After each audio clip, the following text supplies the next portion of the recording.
अब हम आपकी हिंदी की क्षितिज की बुक से चैप्टर 2 गद्य खंड का जो है बाल गोविंद भक्त पढ़ेंगे।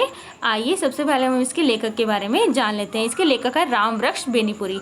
रामवृक्ष बेनीपुरी का जन्म बिहार के मुजफ्फर जिले के बेनीपुरी गांव में सन 1899 में हुआ था।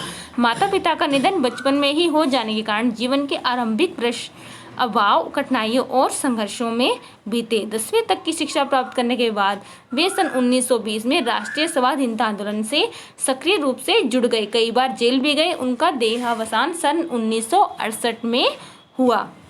इनके जन्म हुआ था वो बिहार के मुजफ्फर जिले के बेनीपुरी गांव में हुआ था और 1899 में इनका जन्म हुआ था। इनके माता पिता का निधन यानी जब ये बचपन में थे, जब ये छोटे थे, तभी इनके माता पिता की मृत्यु हो गई थी।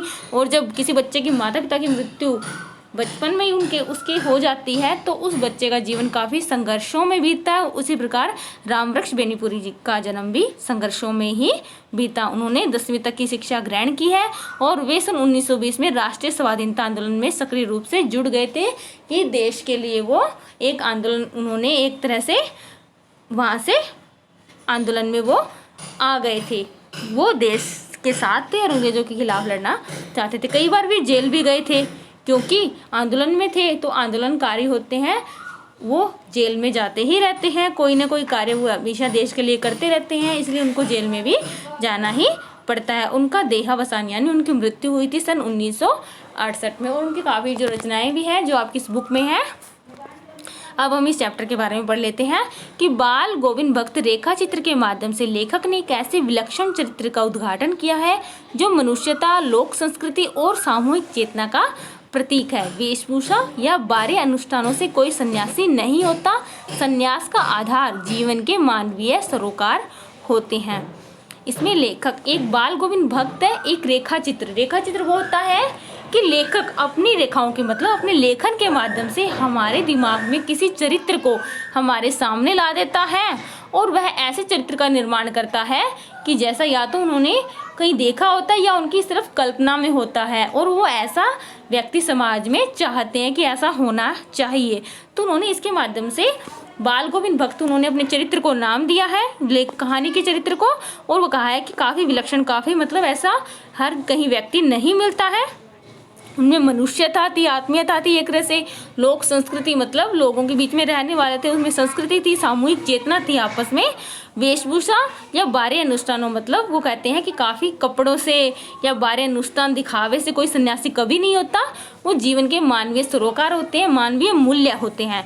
बाल गोविंद भक्त इसी आधार पर लेखक को सन्यासी लगते हैं। यह पाठ सामाजिक रूढ़ियों पर भी प्रहार करता है।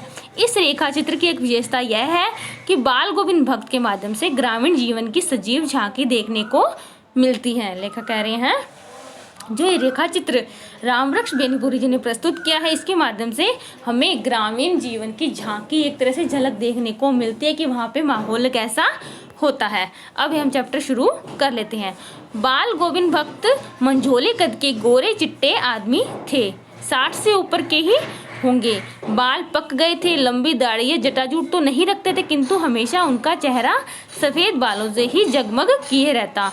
वो एक अपने चरित्र के बारे में बता रहे हैं कि वो कैसा दिखता है। लेखक ने अपने यहाँ से लेखन कला के माध्यम से हमारे दिमाग में एक चरित्र उकेरा है, हमारे सामने प्रस्तुत किया है। वो कह रहे हैं मंझोले कद के मतलब ज़्यादा उनका बड़ा कद नहीं था, बीच के कद के, ना छोटे कद के ना वो बड़े, काफ़ी बड़े कद के थे। हाइट ज़्यादा लंबी भी नहीं थी और कम भी नहीं थी, ऐसा उनका कद था। हाइट थी उनकी, कद मतलब हाइट।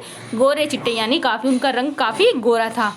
एज थी उनकी 60 से ऊपर की, मतलब उनकी 60 से ऊपर की एज ही उम्र थी उनकी। बाल पक गए थे, पकना मतलब सफ़ेद होना।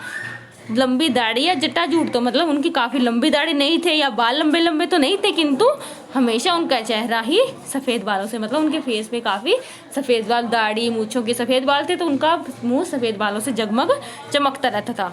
कपड़े बिल्कुल कम पहनते, कमर में एक लंगोटी मात्र और सिर में कबीर पंथियों की सी कनफटी टोपी। जब जाड़ा आता एक काली कमली ऊपर से ओढ़े रहते। अरे ये कपड़े भी वो कम पहने थे, कमर में एक लंगोटी मात्र होती थी और सिर में कबीरपंथियों की जो कनफटी टोपी होती है, जो टोपी लगाते हैं कबीरपंथी, जो कबीर के भक्त होते हैं, वो वैसे करते थे और वो भी कबीर के भक्त ही थे बाल गोविंद भक्त।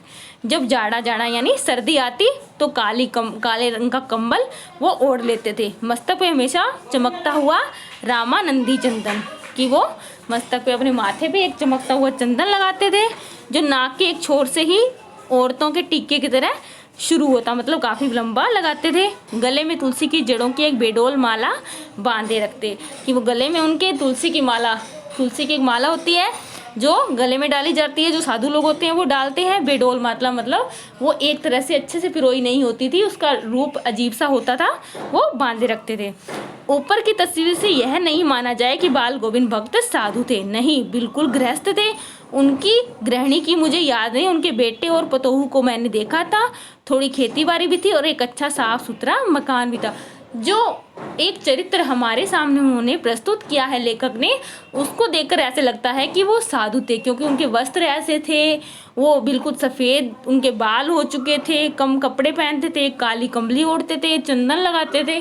तो जो एक साधु का चरित्र होता है वह हमारे सामने ऐसा लग रहा है प्रस्तुत कर रहे, लेकिन लेखक ने यह एक तरह से क्लियर किया है कि जो चरित्र मैंने आपको दिखाया, इससे यह नहीं मानना आपको कि वो साधु थे, वो बिल्कुल गृहस्थ आदमी थे, मतलब उनका भी एक परिवार था।